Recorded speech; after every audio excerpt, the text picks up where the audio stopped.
Bon, les océans jouent un rôle clé dans le réchauffement climatique.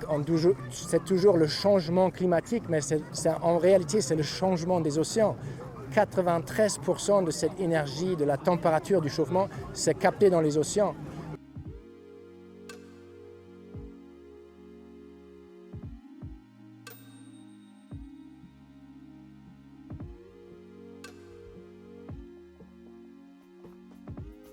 Nous, on trouve ça très important. Qu'est-ce qu'elle défend, cette jeune Greta Thunberg, et on voulait se mettre derrière si on pouvait la supporter. Et bien sûr, je pense presque tout le monde aujourd'hui est conscient. Le réchauffement climatique, c'est le challenge la plus principale de nous tous. Et donc, sensibiliser le grand public grâce à un voyage comme ça, c'était ça le but.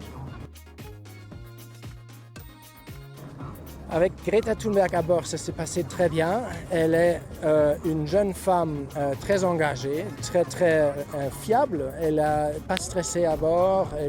Elle a analysé d'une manière très sec les risques, les enjeux de ce voyage. Et elle a été calme, très calme à bord et avec une certaine joie d'être coupée du monde médiatique autour, de la folie médiatique autour d'elle. Elle avait un regard sur l'océan, elle avait des yeux collés aux horizons, les animaux, les oiseaux, on a vu des dauphins souvent. Donc, elle m'a dit après qu'elle a vraiment apprécié cette expérience.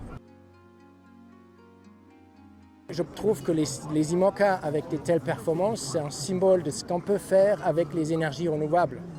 On peut se déplacer rapidement et on pourrait très bien voir ça comme symbole aussi pour un transport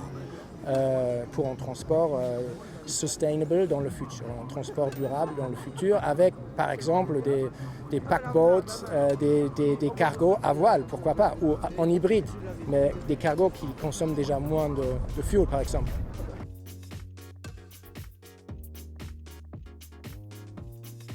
Je trouve certaines choses très inspirantes dans cette question-là, la contradiction entre la performance et la protection de la planète. Je pense souvent on doit trouver des solutions qui mettent ça ensemble. Par exemple, nous, on veut faire le Vendée Globe. Pour ça, avec les moteurs diesel, la technologie ancienne, on a presque 400 kg de poids, 100 kg pour le moteur, 300 litres de fuel. Donc aujourd'hui, avec les panneaux solaires, on peut se débarrasser de beaucoup de poids et on va être plus performant au départ du Vendée Globe. Sur plusieurs bateaux, c'est déjà l'exercice. Et donc là, on voit très bien des exemples où on va beaucoup plus loin avec les énergies renouvelables. Et je pense que ça peut être aussi un thème, un symbole pour la société en soi, parce qu'avec les énergies renouvelables, on sait qu'on peut soutenir beaucoup plus long terme.